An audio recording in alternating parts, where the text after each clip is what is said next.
Welcome to Islamic Life Coach School Podcast. Apply tools that you learn in this podcast and your life will be unrecognizably successful. Now your host, Dr. Kamal Akhtar. Hello everyone. Peace and blessings be upon all of you. I know there are a lot of you guys who listen to these podcasts more than once. You guys also take notes and use the PDFs I direct you to. All of this to put into practice and see changes firsthand. I really appreciate that, and I appreciate any feedback I get about the difference this podcast is making in your life. Improving your life's outcome is my only and my most sincere intention. So today's topic is one of those that might shake you to the core. So brace yourself, take notes, listen again and again, or whatever it takes for you to learn this. Because today we're going to be talking about acceptance. People tell me I've accepted things the way they are, and I'm happy. In which case, I'm happy for you. If that's truly the case, then there's nothing better in the world. But the problem is the same people are coming to me and telling me they don't know why they feel so terrible all the time, and they don't know what they're doing wrong. The answer is that there's a huge difference between accepting what you will not change and what you cannot change. And when you mistake what you will not change for something that you cannot change, you will be stuck in a miserable experience. And all it boils down to is understanding the difference between acceptance of a circumstance versus acceptance of thoughts. And if you implement what's in this podcast, you'll be giving yourself the correct gift of acceptance. CTFAR, Formula of Life. Circumstances, thoughts, feelings, actions, and results. Always happens in that order, and everything in the world can fit into one of these categories. Circumstances are outside of us, out of our control.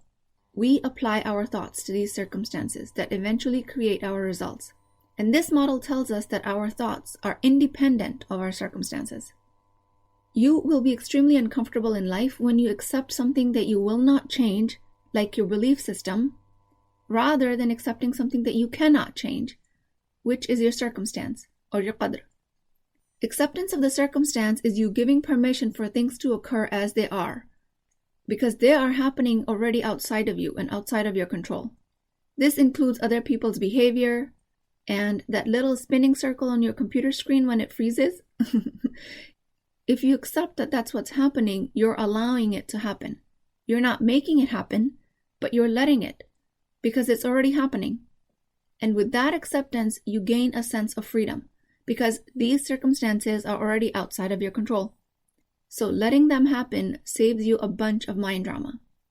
In contrast to this, when you accept your thoughts as your circumstance, like, she irritates me every time she opens her mouth, or that old computer is the reason I'll fail my exam, if you accept these sentences as your circumstance, your soul, your higher self, knows that this is a mistake and it will nudge you to correct it. Thus, the mind and body brew a conflict until you resolve this misunderstanding. And sometimes this exact conflict brings you to coaching. So in today's podcast, I will clarify if you're one of the people who's making this mistake. And if you are, then how to correct it. The process starts with, first of all, accepting where you are. One of my coach friends told a great story about how she suffered from a bleeding stroke that left her bedbound at a young age. And when she was in a hospital, her mother asked her, "What's next?" And she replied with, "I will find my happiness again." And that to me was so inspirational in itself. Here is a functional young woman who went from living a life to paraplegic without any warning. And she's in her hospital bed already talking about finding a good in this situation. But what her mom said next blew me away even more. Her mother corrected her and said, "If you think your happiness is even an inch away, you will never get there. Because when you do whatever it is that you need to do to get there, your brain will move the happiness an inch further." This is so profound. Happiness comes from the way things are now, in this moment. When she thought she would have to go looking for happiness somewhere out there, the happiness moved an inch away. But when she accepted that she had a stroke and she wasn't going to let that define her, her happiness moved right inside of her, where it belonged. What she did not accept that her stroke meant she had to be bedbound for the rest of her life. She found her happiness right in that moment, by accepting what is a stroke, not by accepting her limitations. That is the real gift of acceptance. Accept where you are. Now, this will undoubtedly be misunderstood, but that's okay. I would rather have you guys ask me clarifying questions than me staying away from this concept altogether. So number 1 was accept where you are. And number 2 is accept what is not possible for you. At 4 feet 2 inches, you might not be a professional basketball player, but you can play basketball to your heart's content if you choose to do so. If you cannot conceive a child because of absolute biological reasons, then accept it. If infertility is a diagnosis, accept it. That does not mean you're accepting there's something wrong with you. It also doesn't mean you can't have a child or that you can't raise a child. You, first of all, are whole and 100% worthy with or without children. Your acceptance of the biological or physical reasons of not being able to carry a child is your acceptance of the way things are. Acceptance of your thoughts will sound like, I'm not fit to be a mother. This is a punishment. All of this will create your limitations. Accepting what is not possible sets you free so that you can channel your energy into figuring out what is possible. Accepting your limiting belief about your circumstance traps you. So like we said, accepting a circumstance includes accepting what is not possible for you. Accepting a diagnosis of dyslexia is accepting something you cannot change. That is accepting a circumstance. In contrast to that is, if you accept you cannot get a higher education because of this diagnosis, this is you accepting a limiting thought. Something you cannot change versus something you will not change. Huge difference. Accept the truth, the fact, the 100% provable reality, not what your brain presents to you as the reality. They're two different things. The Prophet, peace be upon him, used to make a beautiful dua. Allahumma arina al-haqqa haqqan warzuqna ittiba'a wa arina al-batila batilan warzuqna ijtinaba. O Allah, enable us to see the truth as truth and give us the ability to follow it. And show us the falsehood as false and give us the ability to refrain from it. May Allah make us of those who can separate truth from falsehood, especially as it exists in our brain. Agreeing that your worth is somehow less because you can't have children, accepting that you can't love children because they are not your own, thinking that you're somehow being punished because you're having a hard time conceiving, that is you accepting falsehood of your brain. Accepting that being in a wheelchair means you can't compete in sports or can't hold a corporate job, accepting falsehood. Accepting that whatever you try to sell in your e-commerce business doesn't work. Falsehood. This is based on a true story, by the way. A client totally believed that after trying to sell 2 products on Amazon, she couldn't do it. We coached her into being more resilient, so it worked out. This is a good example because she was reluctant to give up her thoughts, which is fine. That's the brain's job. It hangs on to limiting beliefs with dear life. But if you argue for your limitations, you get to keep them. She clearly announced that I accept my thoughts, and whatever I try doesn't work. She understood that she was babying a limiting belief, and she willingly accepted it, which is fine with me. But you know what that's called? It's called giving up. If you're willingly accepting your thoughts as facts, while clearly knowing the difference, be truthful that you're giving up. Nothing wrong with that. At least be honest with yourself. Giving up is admitting that you're not willing to do this work. Again, completely acceptable, just be honest. In this case, the profit in Amazon business is a circumstance. Whatever I try doesn't work is a thought. A lot of people tell themselves that they're accepting reality and that's just how things are, when they're really not choosing to put their effort in this work. And that's okay. Just take responsibility for it. You can say, I'm not ready to do this work. I want to do this work, but I will delay it until after my studies, until after my kids grow up, or my busy work season is over. You're choosing always not to do this work. The reality isn't that things are just happening to you. If the results aren't visible, you're choosing not to do the work, which is okay. Give yourself that acceptance rather than blaming yourself because that will create a constant guilt about how you want to do it, but you're not actually doing it. This is much more empowering. This way, you're telling your higher self, I want to do it, but I'm choosing to do it later. Instead of saying this empowering things like, I don't have money, say, I have this much money in my bank account, and right now I'm choosing to pay my rent, my mortgage, my car payment. I'm choosing to pay for my wedding, for my kids' education, for the dinners on the table. I'm choosing something else rather than coaching for the money I have. Do not say I don't have money, and then accept it as a fact. That's falsehood. That is self-defeating, extremely disempowering. Instead of saying I'm giving up, you can say I'm choosing something else right now. Although both are allowed, I highly advise against giving up, but I cannot take that freedom of choice away from you. I am no longer going to try to make this business work. I am no longer going to try to work out.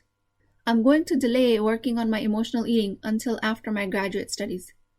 I will get coaching for my irritability after September. I will get coached on toxic relationships in exactly 1 year. I am going to allow all of what's happening for the time being. At least you're taking the self-judgment out of the way, which feels better than coaching doesn't work, I don't have money, kids are rowdy, job is horrible. All are very, very disempowering. Okay, so differentiate between number 1, true acceptance, allowing things the way they are, extremely freeing. Number 2, accepting that you are choosing something else right now, also freeing. Or number 3, accepting falsehood, which are limiting beliefs fed to you by the devil. Accepting these will have you feeling terrible. This is equivalent to giving up. Giving up is when you stop believing that you could achieve things that you start out. It will have a temporary relief, but it will feel worse in the long term. Giving up has a certain urgency to it. I want to get out of this marriage. I want to stop studying because studying with children is hard. I can't keep up with my dhikr, remembrance of Allah, because it takes too much time. I have to give up my job so I can keep my husband happy. Giving up has a rushed energy, and it has to be done right away. Versus when you accept a fact as it is, it has a sense of relief without the urgency. Also, identify which emotion are you trying to release by giving up. Because if you can do that, chances are you can fix the uncomfortable emotion by thought work instead of giving up. In which case, you will preserve your integrity with your higher self. Know the difference between I don't want to lose weight because I don't want to do the work versus I can't do it. Most of us are giving up way too early, and this is to release the discomfort of not seeing the results. And then we start calling it acceptance. 90 to 95% of the people give up way too early and call it acceptance of qadr. The way to know the difference is that your qalb will tell you. Your mind and body will not align. Your mind will be calling it acceptance, and your rational mind will present all of the evidence to you, and your body will not agree. Your body will tell you a completely different story. In real acceptance of qadr, your factual circumstance, your qalb will be in peace. Your mind will agree with your body. Identify your thoughts and you are welcome to continue to keep them. I'm giving up because I'm believing that I don't have time. I'm giving up because I'm thinking this is too hard. Identify the thinking and come to an understanding that you're choosing to believe these limiting thoughts, and then give up. At least with this method, if you set out to do the work again, you'll know there's nothing inherently unmotivational about you. You'll know that you just need to do the thought work before you can finish the project. Because without this acceptance of giving up, people come to me with the results that they've generated in the past that have been based on past limited thinking. And they come to me for coaching and they say, these are the facts. I tried to finish something and it didn't happen, therefore proving I can't do something. And I'm like, well, it doesn't quite work like that. All of this evidence has gathered because you'd given up. What is happening is that your current evidence is based on a bunch of thought errors that you didn't correct. Nothing else. You generate a lack of results after giving up that you will then use against yourself in the future. See how ironic that is? And the worst part is that we end up calling it qadr. You have no idea what your qadr is. We create limitations for ourselves, and then we have the audacity to apply those limitations to Allah by calling it qadr. Astaghfirullah. May Allah protect us all. If you don't want to do the work, if you're too tired to do the work, if you're too jaded that this work doesn't matter or it doesn't apply to you or is unlikely to give you results, accept those as thoughts, your thoughts, not facts, and allow yourself to give up. That is a much higher place of integrity than saying that the world is lined up against you. Economy is bad. Best friend is hormonal. Mother's mental illness is why you can't keep a job. And on and on and on. And then people say, well, I'm calling it acceptance. Why do I feel so bad all the time? Now you know why. Differentiate between what you cannot change versus what you will not change. If you're accepting your limiting thoughts, then you're giving up. If you're accepting your circumstance, then you are in true acceptance. I earn more than my husband, accepting a circumstance. I earn more than my husband, which is why I can't respect him. That's you accepting a thought. A very painful one at that. That can never bring you peace. Then you'll wonder, if I'm accepting the way things are, why aren't I feeling better? And this is how you know how. If you're okay with choosing your limitations, that's perfectly fine. A lot of people do that. Some people choose their limitations because breaking out of them is hard. Like my brain offers me, it's really hard to live a life without sugar and flour. It's really hard to work out. It's really hard to blah, blah, blah. Insert your mountain to climb here. And I tell my brain, thank you for offering that. Yes, it might be hard, but who said life in this world's supposed to be easy? I'm picking the hard things to do. In this case, I'm accepting that I'm having a limiting thought, but I'm finding thoughts around it, the ones that serve me. I believe that a full body workout and building and sustaining muscles is hard, but I'm also believing that life is about choosing your hard. I either choose the hard things I want to do and grow from them, or life will hand me the hard things and I will have no choice in the matter. Either way, life is hard, 50-50. But I'm also really good at doing hard things. I make hard things very easy. That is my special talent. Just because you're thinking something does not make it real. Life is hard, seems like a fact, but it is a thought. When I accept it, when I know the difference, I can create a way around it if I wanted. But when I accept life is hard as a circumstance, I close all avenues. In the last 10 days of Ramadan, give yourself the gift of acceptance. Move happiness right inside of you, even if it is an inch away. You have a choice between acceptance of a fact, acceptance of giving up, acceptance of doing this work later, acceptance of what is not possible, acceptance of how things are now. Which of these kinds of acceptance do you really want? Choose consciously, so at least you can free yourself from feeling terrible all the time. The Prophet's dua that I mentioned is extremely powerful. I turn to it every morning when I sit down to do my thought output, and I hope you guys do the same. If you have any questions, please email me at team@islamiclifecoachschool.com. I will leave a link in the show notes. Send me questions, comments, suggestions. Send me if you need help differentiating between a thought and a fact, and what is it that you're truly accepting, and I will gladly reply back to you. If you've taken notes, feel free to share them with me. I'd love to read your take on this. With that, I pray that Allah subhanahu wa ta'ala grants us the ability to tell the difference between the truth and falsehood as it comes up inside of us or outside of us, just like the Prophet ﷺ has asked. I pray that we make use of all of the blessings of this month of Ramadan and carry it all throughout the year. I pray that all of the Muslim Ummah and all of my listeners don't find their happiness even an inch away from themselves. And if they do, they know how to do the work to place it right back inside of them where it actually belongs, inshallah. Please keep me in your prayers. I will talk to you guys next time. If you're interested in getting coached by me, I'm offering a very affordable opportunity to do that with Wisdom Wednesdays. This is not a course, not a lecture. This is an opportunity for live coaching, real change with Islamic adab and etiquette. You do not need more information. You actually need a space to create change. At $19.99 a month, which is the price of takeout dinner, you as a Muslim woman will create confidence, intimacy, and connection without shame or fear of judgment, because your privacy is my highest priority. So join at www.islamiclifecoachschool.com. Resources, Wisdom Wednesdays. I'll see you inside, inshallah.